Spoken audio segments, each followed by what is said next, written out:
chake kirefu sitikiswi, zigume baharini njozi za peponi po salama.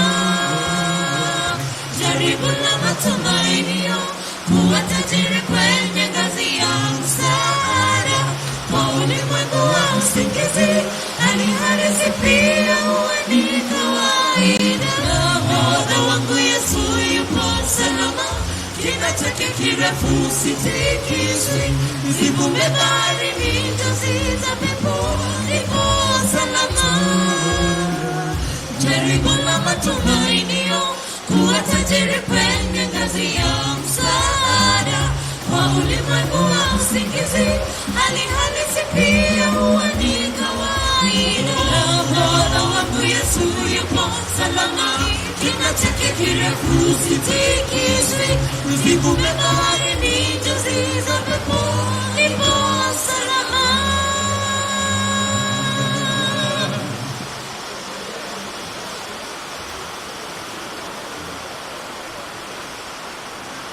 Okay. Nigetha tuthie na mbere wega, ndirari kwesi aria mena kuria thutha makuhiririai, aria me thutha kuhiririai, giti kiu ki mbere yaku ikarira kio, ikarira giti kiu ki mbere yaku. Ndire ndirona mugiukira ukirai, giti giki ki mbere yaku ikarira kio. Karibieni viti za mbele, karibieni viti za mbele, so that we may move together.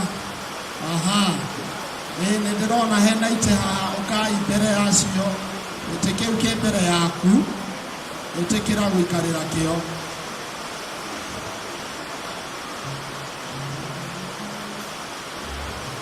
Yeah, very good. Nĩ kũrĩ bado matigĩtwo na kũrĩa thutha. Sawa. Okay. Haya. We now want to welcome Professor Mugerwa so that you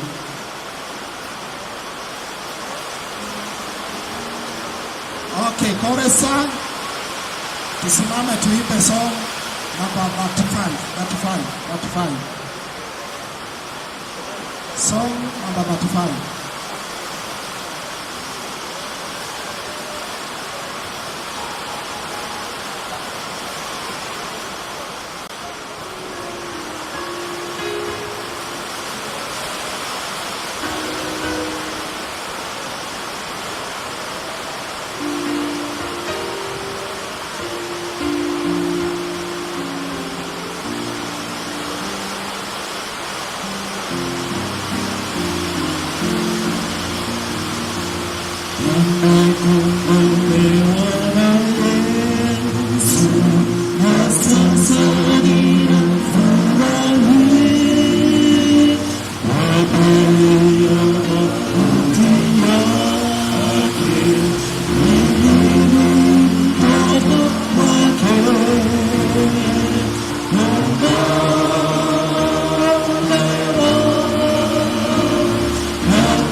kitambo atakuja ili aliponiwepo.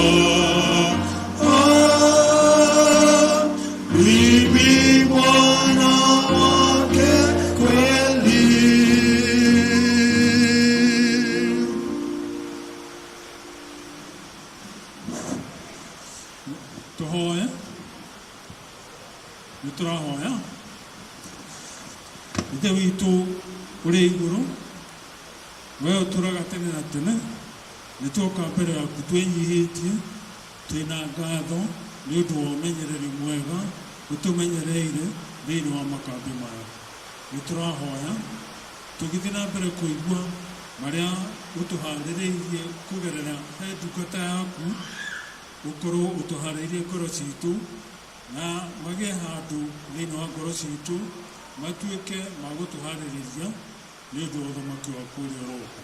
Macio mothe twaneana moko-ini maku twetikio hamwe na ithuĩ ona nĩ ũgũtũhingĩria wega-inĩ na ũtugi wa Jesu ũcio Mwathani na Mwonokia witũ.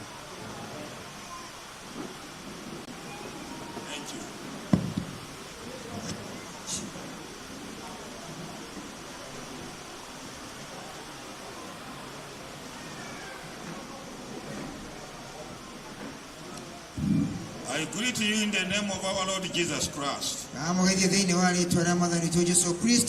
We are now here this afternoon and we are having some showers of rain. This is a very good blessing. I mean blessing at least for today.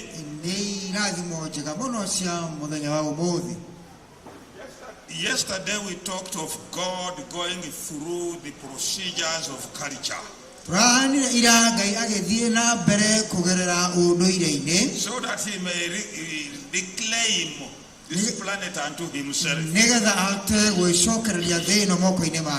He has gone a step from a homestead God, now is a national God.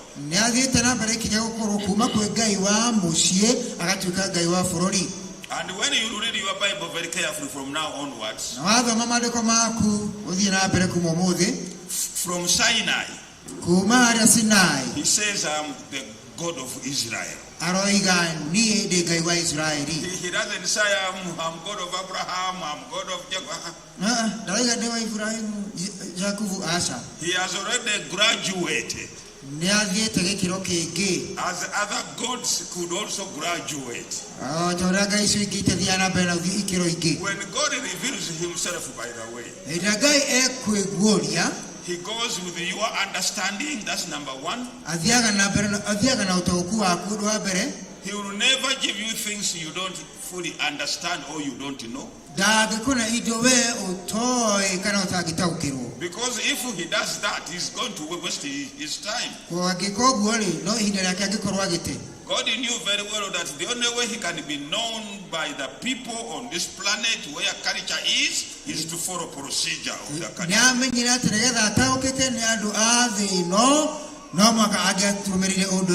Now, as to become a national God, there were some restrictions of the culture.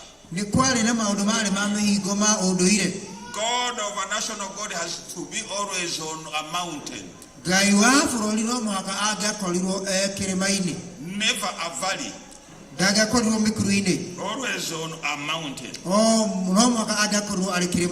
Number two, he has only to have jurisdiction within the boundaries of his people.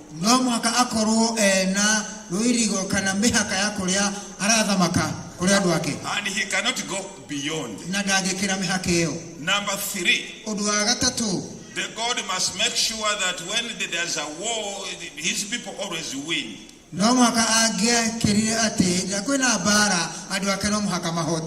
Unless there's a better reason on his part why that can't be.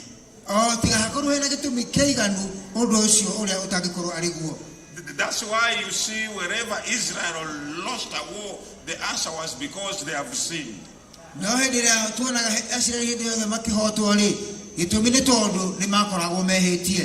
There was no any argument that maybe the planning was bad. No.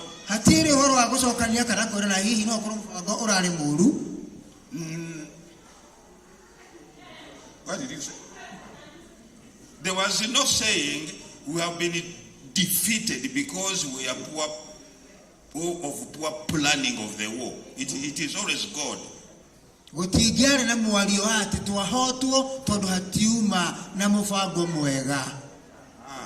It is always God who are supposed to be fighters. That's why your Bible shows your God as a fighter.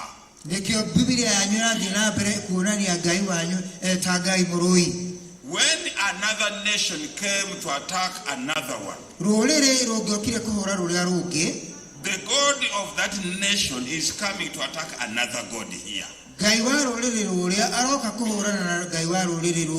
And if there was any defeat of any of those, one of those nations, there was a demand that your God is weak. He must be chucked and take ours who is very powerful. And when you read the Bible, you will see always there's those challenges coming up.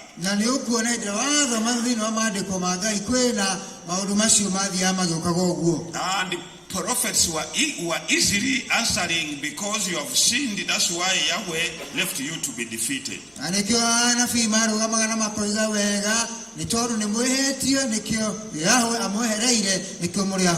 If your God is giving you headache, the only thing you have to do is to go away from his area and go to another area where he is not. That's why Jonah, when Yahweh was becoming a headache to him, he flees. And he goes away from where Yahweh he has power. And Jonah is going to run into some complications. When the people in that boat said, let everybody pray to his God,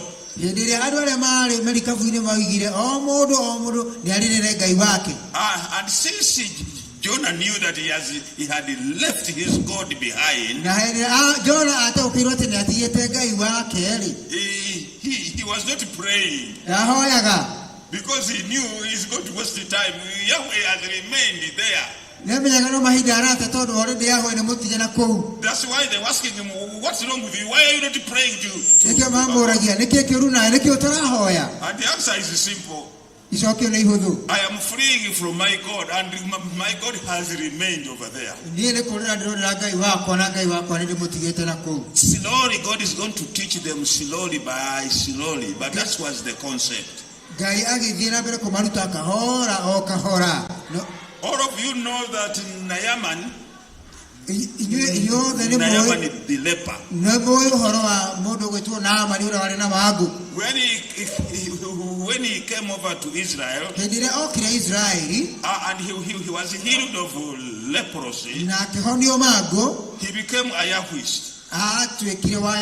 But the challenge was, back to his home in Syria, Yahweh is not there. So how can he worship a God who is not in Syria? That's why when you read that story, he had a very brilliant idea. Can I carry the soil of Yahweh with me? And then he loaded the donkeys of the soil of Yahweh, and he took it to Syria, and he poured it at a certain place. Wherever he wanted to pray to Yahweh, he jumped from this soil of the god of Syria. And then he went to the soil of Yahweh. Now really these things you can follow because there's those cultural backgrounds. When the children of Israelites entered Canaan, God was able to scoop a junk for himself. A big land for himself. But there was a place where they were not able to conquer. This was of the Philistines. Because the Philistines had iron chariots. The iron chariots were equivalent to the present tanks of the army in those days.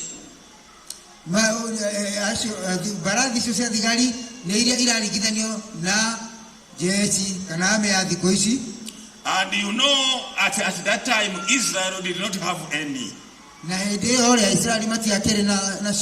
And the Philistines could molest them so much.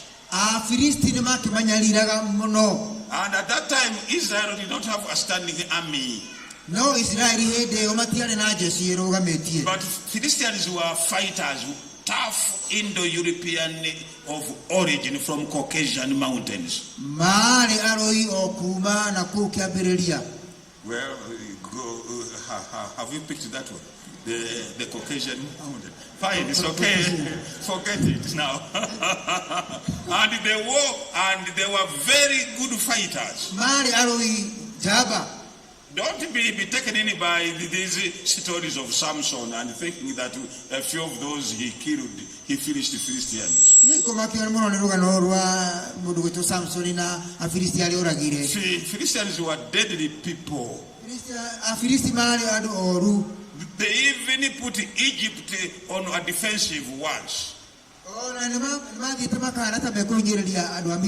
And if it were not of Ramses II, a tough fighter of Egypt,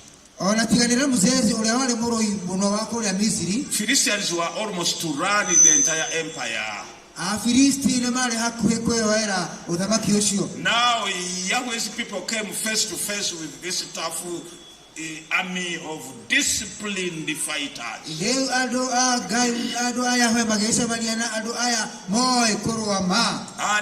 And they had a standing army.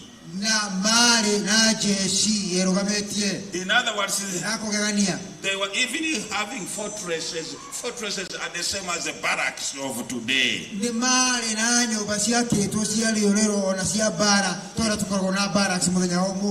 Israel had to get a leader who is brilliant enough to solve that issue.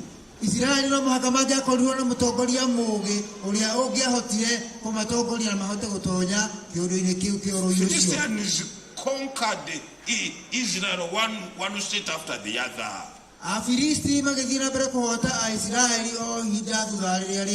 Until Israel thought that if it will get a king, it may be able somehow to survive. When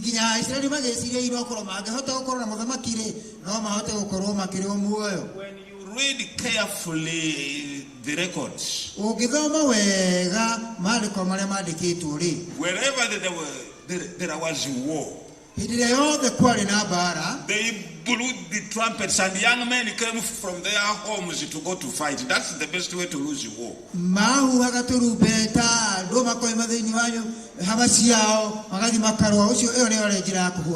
Especially when you are face to face with the organized fierce fighters like the Philistines.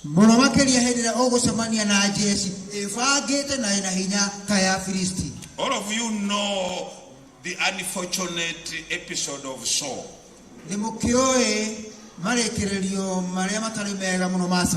Saul was tall and handsome, but he was of aromatic fringe. Anytime his head could tip over.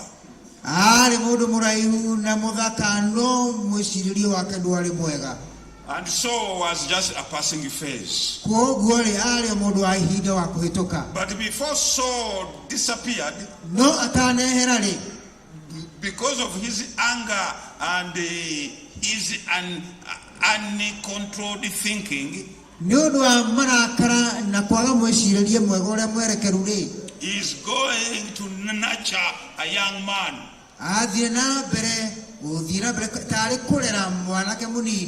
We meet this young man when Samuel goes to anoint some people in Bethlehem. I mean, a family in Bethlehem.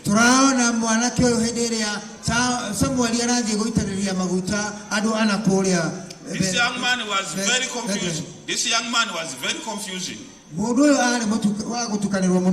He appeared feminine. He appeared feminine. Feminine means a woman. Yet in that femininity appearance was extremely deadly.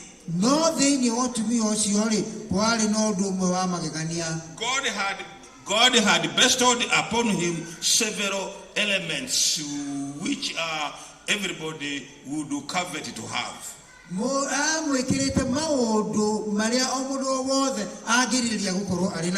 was a very good composer, and he was also a good singer at the same time. In his feminine appearance, he was extremely fierce, and he didn't fear nothing.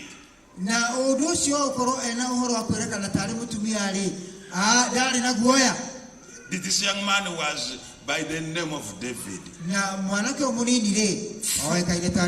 from Bethlehem of Ephratah.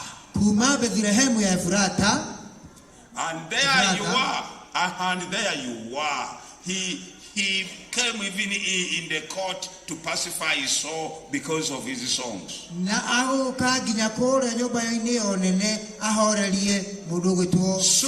Soon Saul realized from this young man that he has got a competitor. And so he plans to annihilate this young man. Unfortunately, the young man was more brilliant than Saul.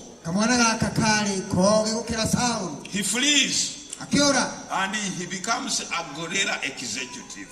Now, if you want to know people who fight in the bush, ask we who are in Uganda.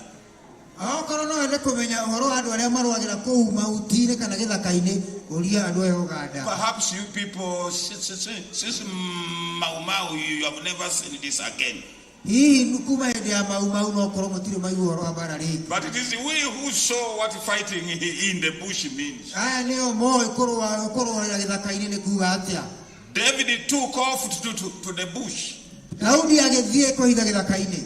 you know all the young people who are wrong, who are thieves, murderers, name them, wherever they committed crimes, they ran into the bush.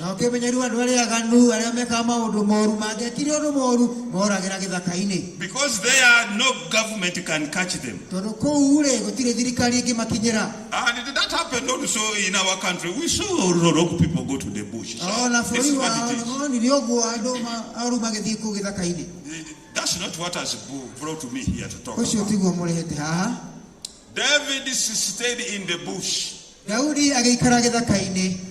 people collected as many until they came to 400 in number. Only answerable to David and David alone. Here we have a nucleus of a standing army beginning for Israel for the first time in their history.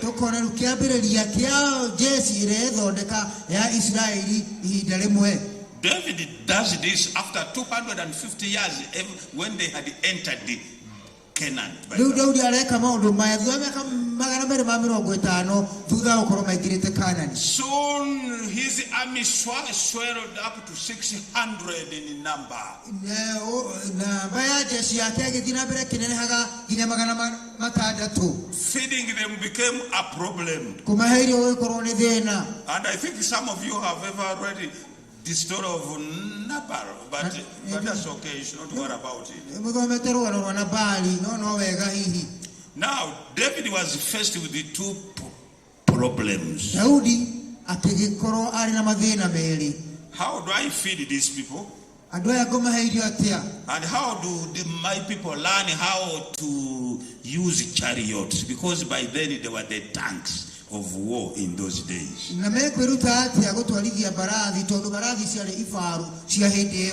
This young man is going to transform Israel. No wonder everything is David. Even if the Messiah will be David descendant.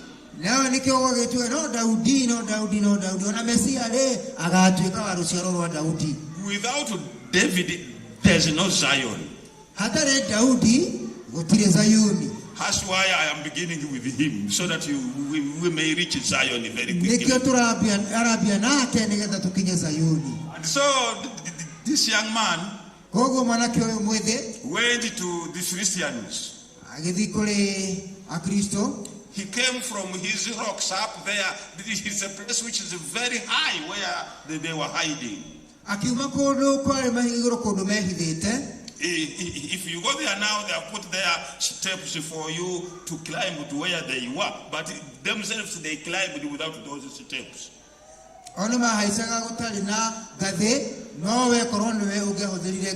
David went and he sold his services to the Philistines. And he told them, I want to be your mercenary. Anywhere you want to fight, send me. And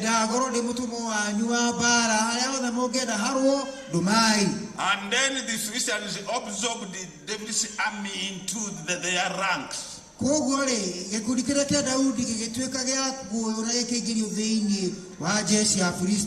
was a big mistake to do. And the Philistines are going to pay for that very heavily. And this feminine looking boy, he was very humble. As the Baganda women are humble on their knees, and they can rule you from their knees.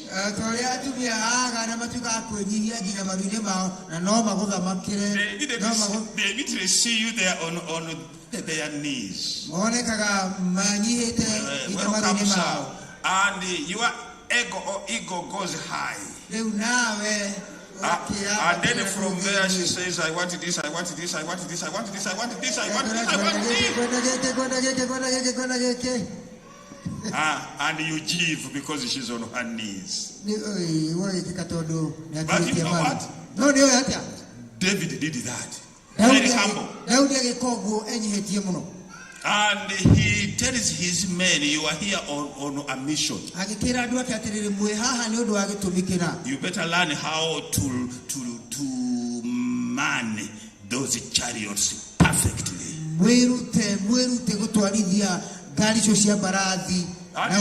And since the Philistines trusted him so much, they gave all the chariots to these people. Their commander was Joab, Sika first. There's a Sika here. There's a Sika. He was a fighter. Come on now. Let's go on. And so David told Joab, who was the commander of his army, make sure that you don't lose no opportunity to use chariots. By the time Saul dies,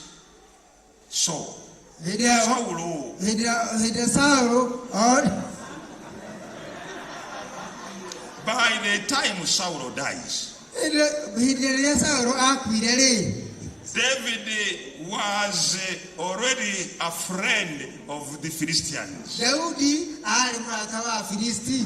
And the Philistines tell David, Afilisti bakira Daudi atirere. go and rule your people as a vassal king. The word vassal king means you rule under another king. Vie utweke kawe muthamaki wa guthamaka no ni muthamaki wa guthamaka rungu rwa muthamaki ungi. I am telling you all of this because I am pursuing Zion.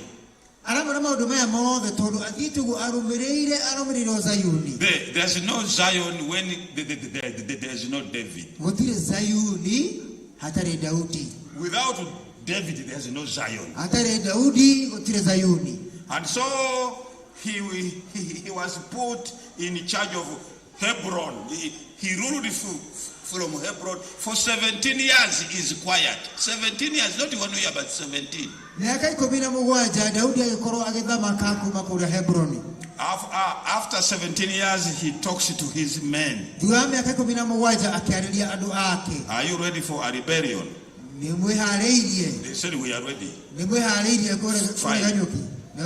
Go and become so soft and get as many chariots as you can, as if you are making trials and maneuvers. And when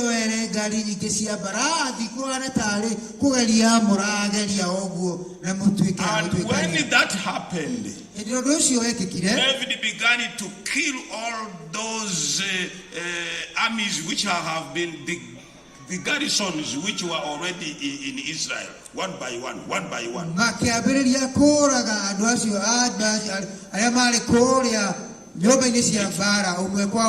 It was an ambush. And he was ambushing one by one and taking all the arms unto himself. And his order was kill every Philistine so that nobody runs into the headquarters at Gaza.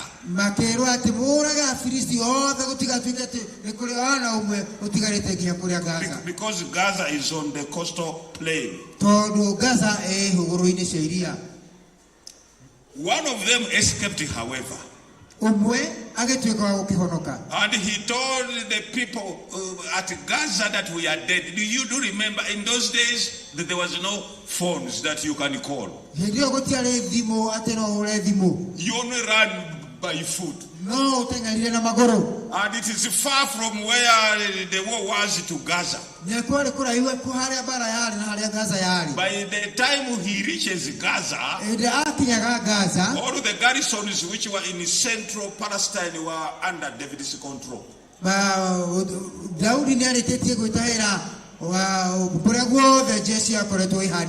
And you know, by the time Gaza responds,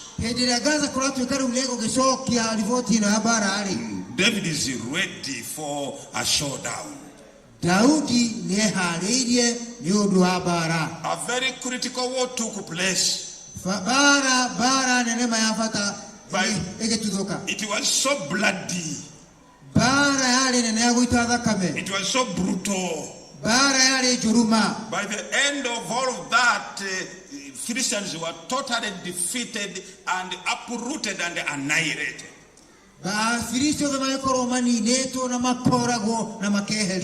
And they had become tributary of David now. A former vassal king, he is now the top. The other one is now a vassal king.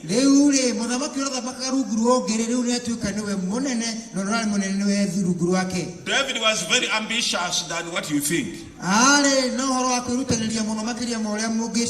He didn't stop there. He pushed towards Mesopotamia,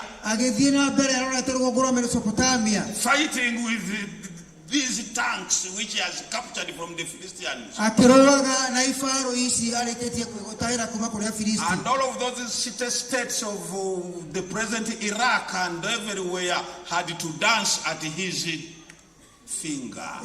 Na mabũrũri macio mothe na kũ Iraq no nginyanagia mangĩatĩaga ũrĩa oiga. Israel, which was formerly struggling, now reaches Euphrates. Rĩu Aisraeli arĩa mathiaga na mbere gũkorwo makĩrutanĩria rĩu gĩtambũrũka gũkinyĩra kũrĩa Euphrates. Then he turned to Transjordan towards Egypt. Rĩu akĩrora mwena wa Jorodani erekeire Misiri. And he goes straight to Hafez. Agĩthiĩ kũng'ethanĩra nayo. All of that desert of Transjordan was now Israel. Rũĩ rũcio rũu ruothe rwa Jorodani rũgĩtuĩka rwa Israeli. And David turns east akĩrora mwena wa irathĩro to the Armenian state of now Syria. kũrĩa gwĩtagwo rĩu Syria. And all of them, he turns them into a tributary. Othe magĩkorwo marĩ rungu rwake. Then he turns north to the Nabateans north. Agĩkĩrora mwena ũcio ningĩ wa rũgongo. And the Nabateans told him, please don't come. They sued for peace. For the first time, Israel was an empire. The first one and the last one. It will never again come back. The first and the last. David became a myth. A myth. You know myth? Everybody saw him everywhere. Women saw David in the bathroom. Women saw him in the as they were cooking. And when their husbands were asking, why are you shouting? I saw a David here. He ceased to be a man of history in Israel. It is not that we don't have time, but I would have shared with you psalms which are praising David, which are in my book. My book gives you every detail. They were dancing David. As in Uganda, once we danced Museveni. I didn't come for that. So everybody danced David. Those who can quickly write, they said his heart is like Yahweh's heart. David ceased to be a human. Actually, he overtook Abraham and he overtook Moses. The empire became rich because wherever you subjugate, they pay you tribute.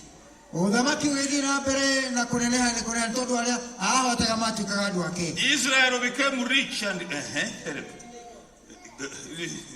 tribute, it means the money they give you in taxes. In taxes. Yes, you see, they paid taxes. Israel continued to enjoy. Move. Everything was so nice. The kingdom of God which he promised Abraham has come true. People walked David. People sang David. People dreamt David. People saw David. Soon David became an occult. He became the cult of David. Many of those songs you read in Psalms, many of them are praising David. One time the author said, God said, David. Yeah, Yahweh now is talking to his henchman David. He says, David, I swear, the whole world I'll give you it. And nobody will touch you. Your kingdom will live forever and ever and ever, I swear. And this is the truth. Please, if I give all of these verses, we will never finish where we are going. And I have written those verses for you in from chapter 3. If you get a book, begin with chapter 3, and you will see everything there. Israel began to know David forever and ever. David came by charisma. I don't know how you translate charisma. By anointing oil. But now things have changed. With this empire, nobody else can be a king unless he's a David. Hence a dynasty. And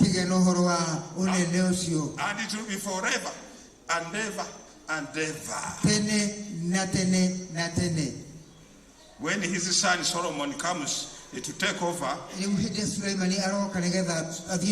Solomon was not the best choice for the people. Adonijah was the choice for the people. He was a young man of the people. Now, one thing I have not emphasized this so far. By time David has a heart like a Yahweh. He was jumping in 80 beds. Are you following? 8.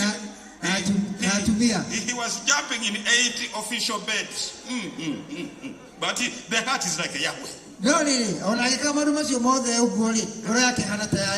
Now, Solomon is coming is another story of it. So David took somebody's wife, Uriah's wife. When this woman knows that her husband has been killed by David, she came with an agenda. Many women come with agendas, but this time the agenda was tough. She knew that I am not going to joke with this man who has killed my husband. At one time at the pillow talks, you know pillow, you know the 2 pillows. One time at a pillow talk, she whispers in David's ear when the honeymoon is high, you know, and he says, swear to me, my dear, that a son I will produce for you will be your heir. And during pillow talk, few many have enough sense in the brain.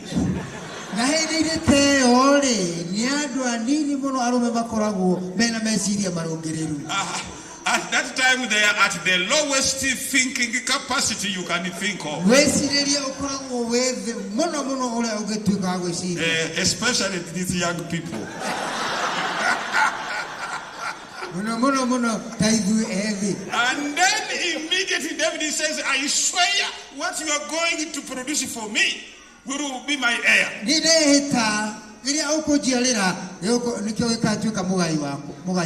That woman kept quiet with that promise.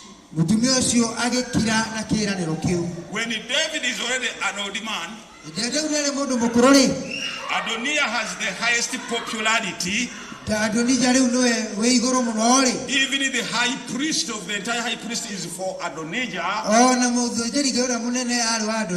Because Solomon was only a poet, reading from morning to evening. He wanted the expensive things only. Nobody was thinking of Solomon. So when everybody was declaring Adonijah somewhere, this lady comes back to the old man and said, sir, Adonijah is declaring himself a king. Adonija ni etaga dhati ni mudhamaki. But you promised me. No wajereire. And you saw to me. No kihita. That my son will be. Ati mwana wako aliagatweka. How come now you are breaking your promise? Nikitirato mali wodhio aga kuhikia kiraniro gyaku. And the old man says, huh? Take my chariot. Called Solomon. Put on my attire, the David attire themselves. And walk in Zion. I'm coming back to Zion soon because it is a very important thing of its soul. Let him walk around saying that this is the heir. To know that David was a myth. Whoever saw his chariot, and Solomon was in the attire of David, the man whom you can't even talk is in your mouth. Everybody abandons Adonijah.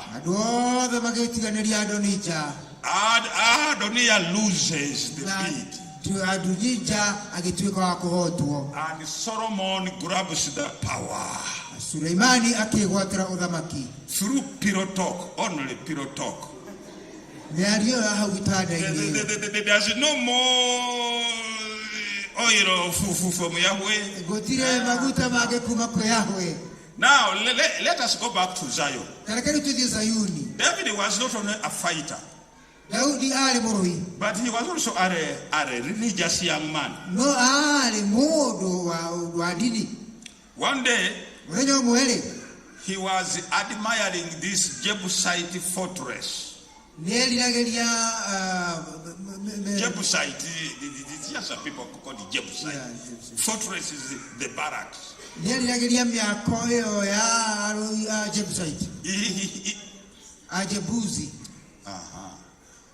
It is built a bit higher on a hill.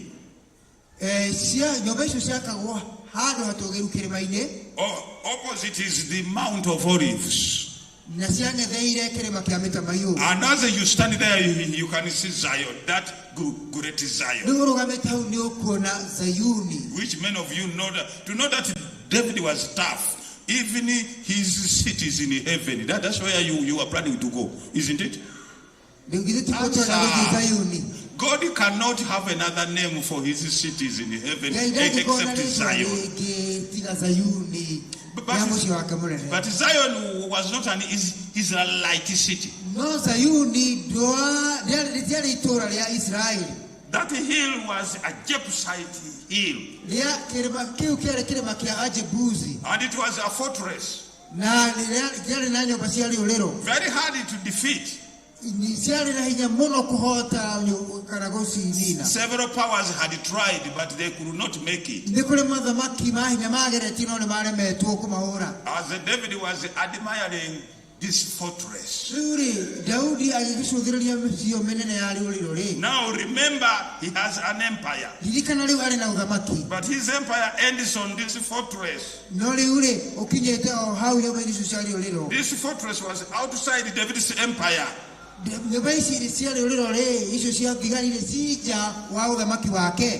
he was admiring it, Joab, the military toughened military commander, comes to him.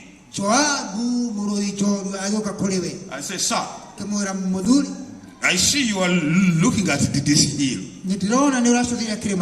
You are looking at this barracks, which in the Bible language is a fortress. Whenever you say what the fortress, it is a barracks. Do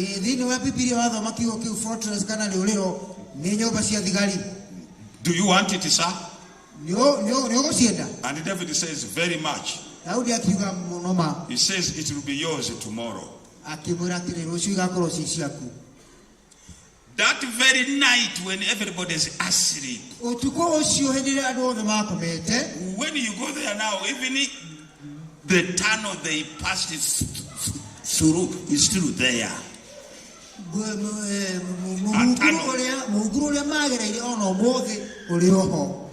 there was a moat of water.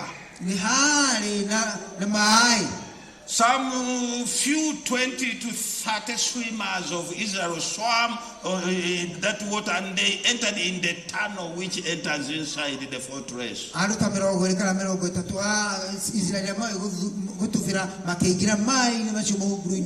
When nobody is suspecting. And as they came, the army was at the gate.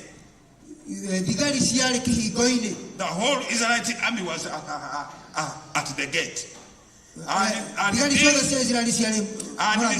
these people came in quickly. And they opened the gate. And the army of Israel poured inside.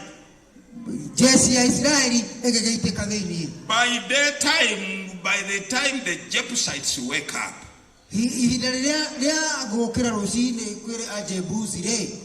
they were ndani ya ulinzi. They were already captured. And David came in walking to that fortress. And it became his personal city. That's why it says David's city. David's city. It became his personal property. It was not anything but David's city, his personal property. Then David thought of, Yahweh must live here. After all, by culture, gods have to only be on hills.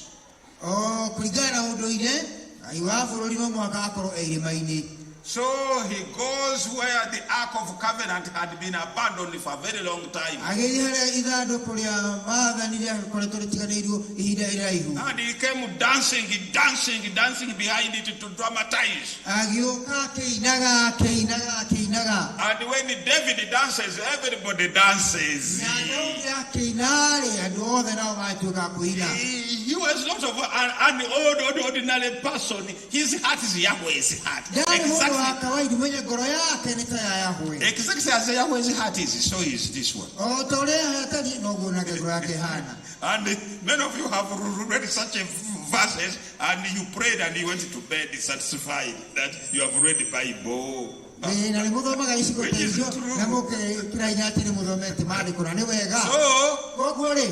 Yahweh comes to Zion now. And he's going to be locked at Zion. David had already made a tent where he is coming to enter. Now Yahweh has a permanent place of abode. Zion. It is going to be his permanent place of abode. And songs are going to be constructed. Yahweh has come now. Solomon was not so religious, but he was a shrewd politician.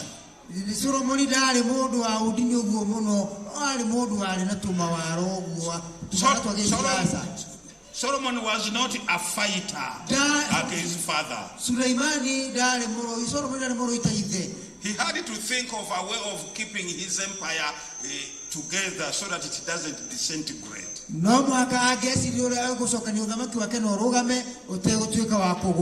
So what he did is to send his henchmen in the whole empire to those vassal kings who can rebel against him. And then find out whether they have daughters. And he began to marry for political reasons, not for sex.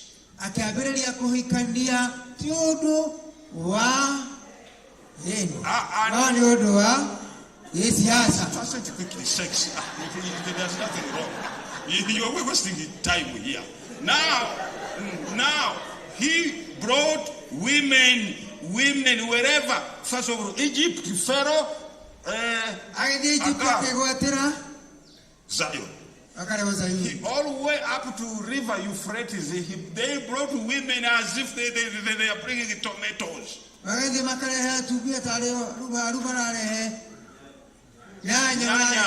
And I want to assure you, with that culture of giving concubines,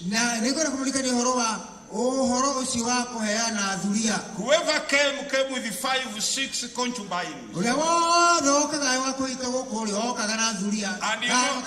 you know, in the Middle East, they build a harem where they pump them like anything and leave them there. And whoever became a son-in-law, a brother-in-law of Solomon, there was no rebellion. And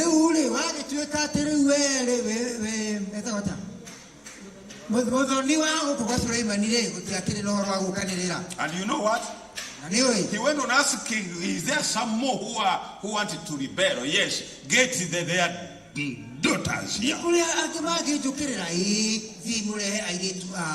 So you stop going on the pulpit preaching that is Solomon was a sex maniac. He wasn't. Translate.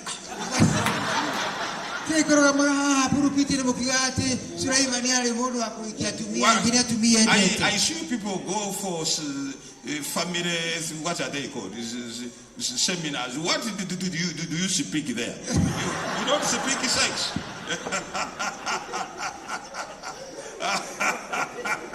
You speak what? I don't know.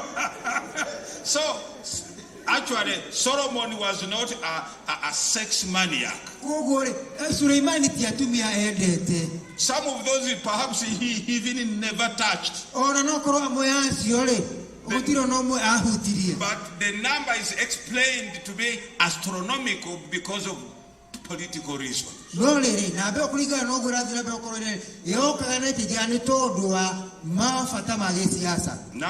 we come back to Yahweh. Yahweh has now land.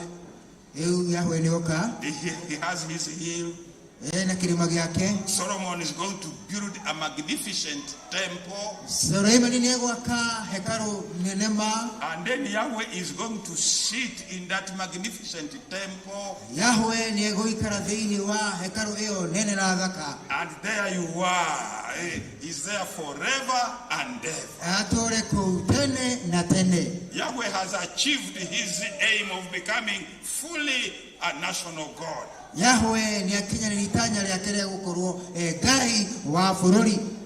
who is keeping it? Now you are, when do I stop? Hey, okay, good. Now Yahweh began ruling. By the departure of Solomon, the whole empire crumpled like a stack of cards. Everybody wondered about the songs of forever and ever, forever and ever. Who went wrong? Then answers came. Answers came. Please translate what I said. Answers came and said, Yahweh is correct, but we are the ones who have sinned. And kings came, kings went, kings came and kings went. But one thing the Jews did not understand, that their God has an agenda. The agenda of becoming a universal God. So that he may save you and me. He did not come to sit in the most holy place there, locked up for Zion. Now I'll pass those details very quickly. quickly. Because today is Thursday. I have no more time. But the details I'm going to pass them through very quickly. As the kings came and they went because they are Davidic descendants,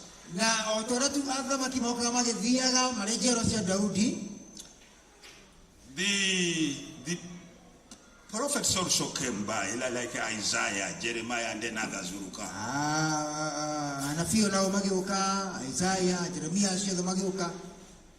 On the horizon, there was a heathen empire which had arisen, and it was deadly.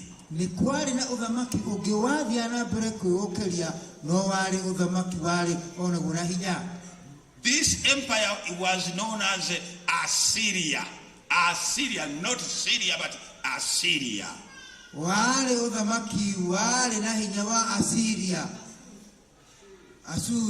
Assyria, exactly.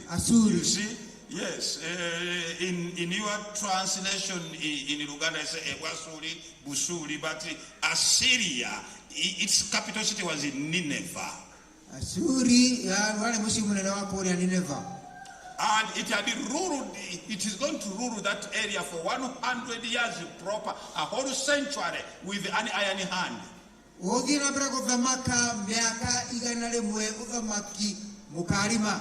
And you know, by now, there was Israel up north and there was Judah down south. But Zion was in Judah. And the other part will soon evaporate. And the history of Israel will continue in Judah. Now, the Assyrians terrorized the states as much as you can find. The kings of Judah, some of them, were eager to make peace with Assyria, to become vassal kings of Assyria. But the conditions were, the moment you come for our help, you take our gods with you, because your God is weak to protect you.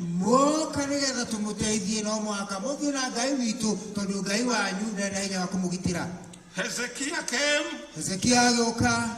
and he tried to resist.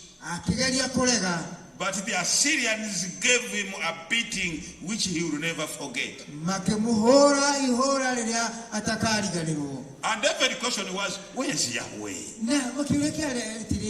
Please, Yahweh had an agenda. Now the son of Hezekiah, by name of Manasseh,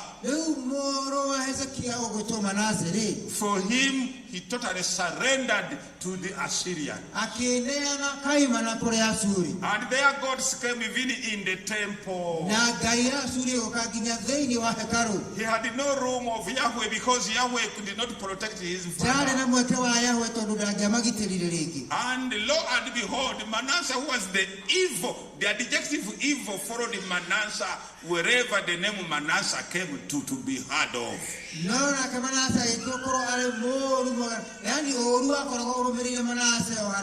But Manasseh ruled the longest. For 52 years he was ruling. Evil. He was an evil man. And the prophets had a very good answer why they are being defeated. Prophets? Yes. As long as Manasseh is on that chair, when he is doing evil things, Yahweh cannot really come to our assistance. When will Manasseh go? Sure enough, a time came when Manasseh left. hidare kinya na Manase akehera. And Israel is going to get a very good king, a very good one. Whose adjective is good? King Josiah. Ya Israeli ke watira muthamaki wale mwega agetario atago Josiah muthamaki mwega. And Manasseh is gone, is evil. But now this time, this is very important, and I want you to listen to this. I have passed through a lot of details because I want to come here. Josiah declared a fast for the whole country. He says, let us fast so that God can come to our side. After all, he's just here. After all, Yahweh was on Zion. Yahweh was not in heaven. Yahweh was on Zion. So let us fast. For 3 days, even the animals did not know why they were not eating, because the holy man is fasting. The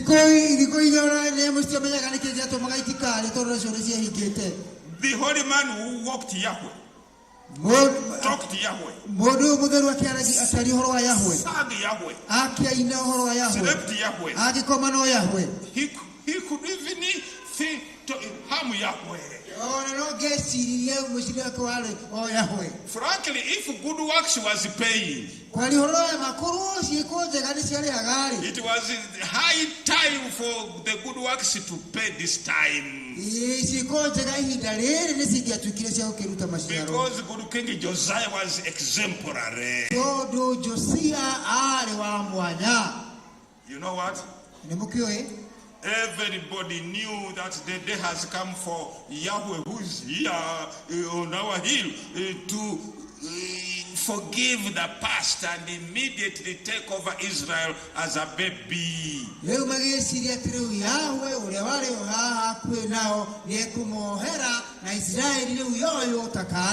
Actually, Josiah declared independence from Assyria, those evil people. Now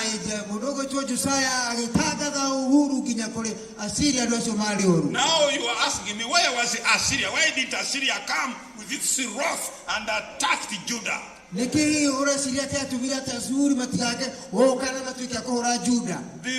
prophets of those days who were contemporaries were Jeremiah and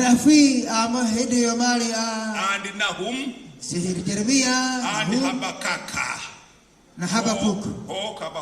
Habakkuk. Anything, it will depend where you come from. No problem. Those who are contemporaries at that very time, they were so confident that they have done well and they are doing well, and of course they were in terms of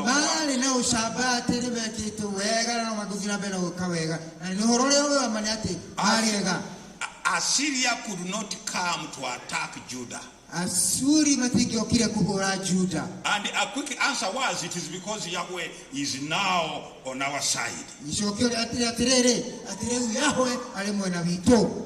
However, history says, which is actually true, that Assyria was big after 100 years ever. Assyria had never been defeated in any battle for 100 years. A mysterious young man had appeared somewhere from the horizon.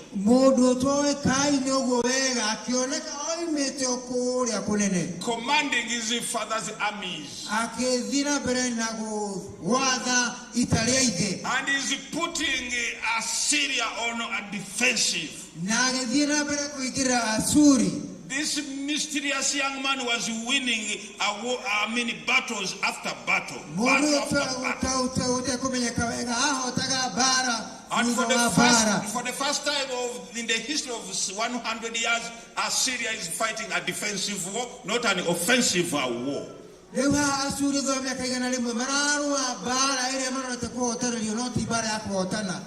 empire began to shrink. It began to shrink until the armies of Assyria now are defending motherland.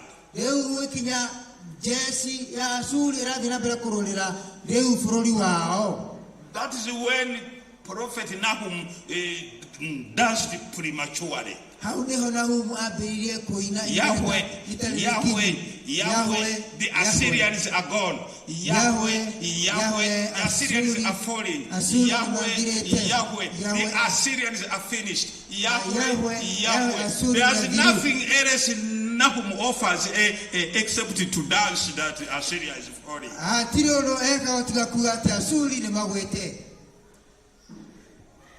Then news comes to Josiah that Assyria is falling, and the good king continued to fast more that it should fall. Soon the emperor of Nineveh realized that he cannot contain this mysterious young man. This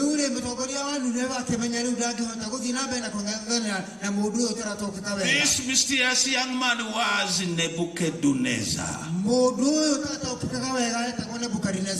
Then he immediately appeals to Egypt Necho to come to his assistance. Come quickly and help me from Nebuchadnezzar is finishing me. Necho, he was a politician. He knew very well that when Nebuchadnezzar will win this war, he will become equally strong and hegemonious as the Assyrians. You translate what you can now.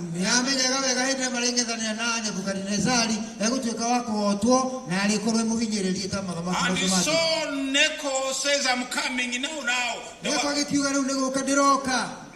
There were two ways. There was a longer route and a shorter route through Judah. News reaches the good King Josiah that Necho is planning to pass in your country to go and fight Nebuchadnezzar. And Josiah, who wanted the collapse of Nineveh, sends an ultimatum to Necho. You are not going to pass in my land. Necho defies the ultimatum. And then Josiah mobilizes. A king who has never even killed a bird with an arrow. He had never shot even a bird. Now he's mobilizing. Prophets told him, this is not your war. This is the war of Yahweh. We have been so righteous. We have been fasting. And this time, these even circumcised people, they will see Yahweh. Yahweh is on Zion. Songs were resurrected. Yahweh is on Zion reigns. He is ruling on Zion. Israel is back because we are doing very good things. Immediately this good king goes down to Armageddon place to meet face to face with Necho.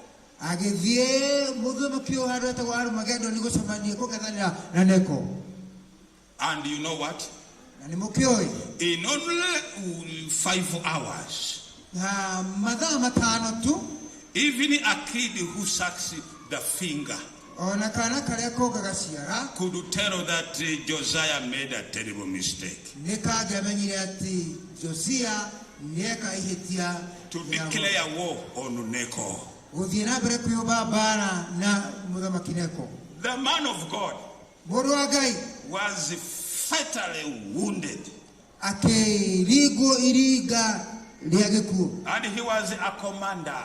Na ali commander. Neko is going to dispense Josiah as if you dispense a jigger from your food. Neko moheria moheragia tole ogeruta dutu kuma kuguru gwaku. And please, I am stopping at 1:30. It's okay. How much you can remember, I don't know, but I'm going. Then Josiah tells his people, please withdraw me from the war. I'm dying. They put his chariot outside the wall. 2 hours later, they go to check on him. The holy man, the man of Yahweh, who has reinstated Yahwism in Israel, was dead.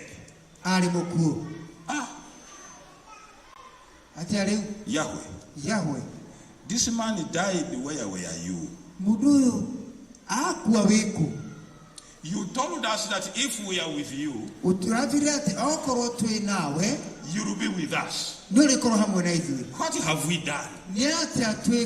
Where have we gone wrong? And Neko jumped all of these dead bodies of these people and he proceeded directly to Nineveh. Unfortunately, by the time Neko reaches the outskirts of Nineveh, Nineveh falls. And Nebuchadnezzar is told that the Neko, the Egyptian Pharaoh, is here. And Nebuchadnezzar commands his armies to attack Neko. And Neko knew he can't handle this young man, this mysterious young man. He begins to flee. And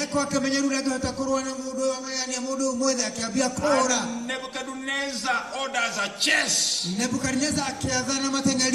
including himself. It was a very interesting chase to watch. And we don't know how it would have ended. But as they were chasing each other seriously, a horse came on high speed and its feet were not touching the ground. It was looking for Nebuchadnezzar. And it told him, please, your father at home is dead. And Nebuchadnezzar curtailed the chase to run quickly to grab power before anybody else does. And that saves Neko by a whimper.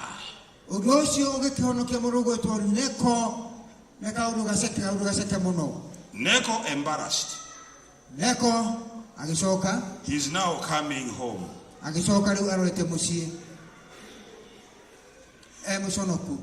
But he remembers that he conquered Judah. And he came to Judah. And he occupied Judah. Egyptians now have come back. Yes. They are masters now. He tortures Israel. Even the king whom they had put there, he removes him. And he puts his own king. Nahum, that time he kept quiet. We didn't know what happened to Nahum, but he evaporated and in the thin air. Jeremiah was tongue-tied. He could not say a word.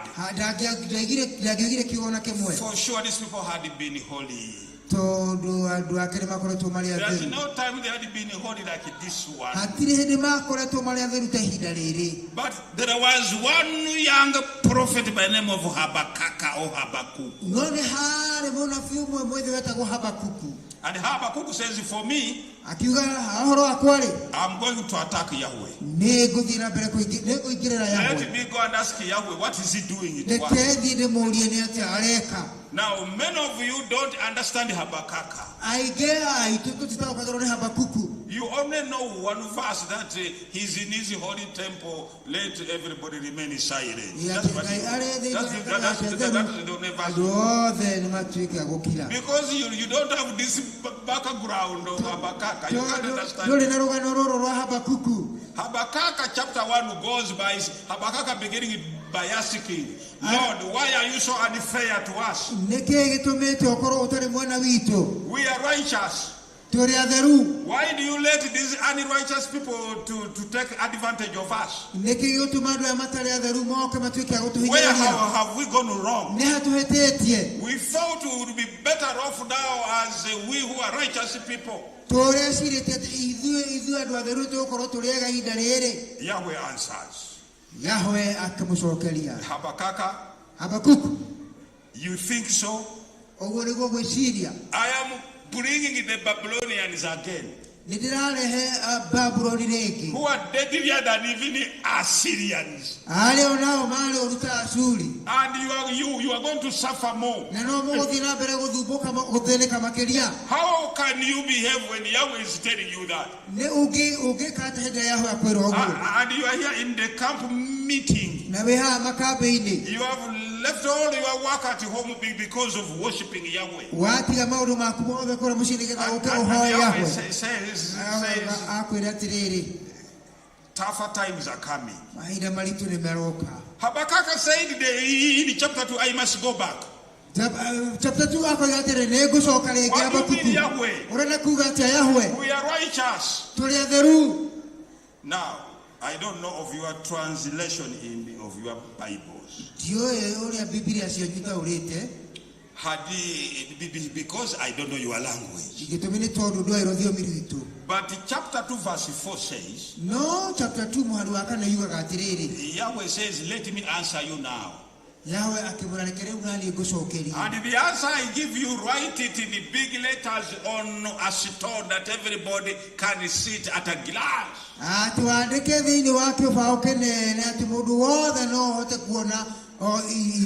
are talking of righteous, you are righteous. But as far as Yahweh is concerned, I consider somebody righteous only that one of faith. It is there in Habakkuk 2:4. And that's where Paul picked it, by the way. Because Paul is going to say, as it is written. Habakkuk is told that don't bring your CVs here before me. For me, I consider somebody righteous only that of faith. Even before Paul came, already God was warning his people of faith.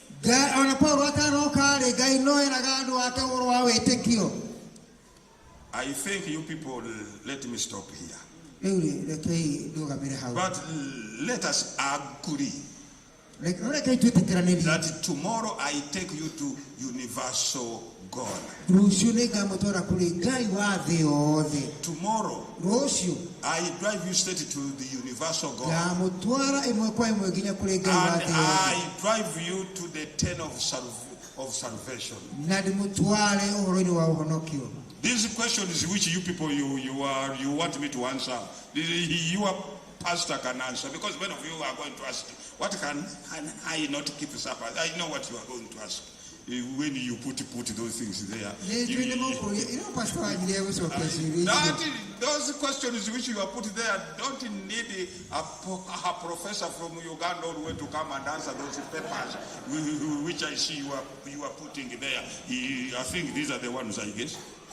You see? Those questions, your pastor can handle them. But I don't want to go before I reach to the universal God. And therefore, tomorrow, I want to drive you to how God became universal. I'm going to interpret for you the book of Daniel, for the first part of it. I am going to give it to you an exegesis. God bless you. You go back to your reign now.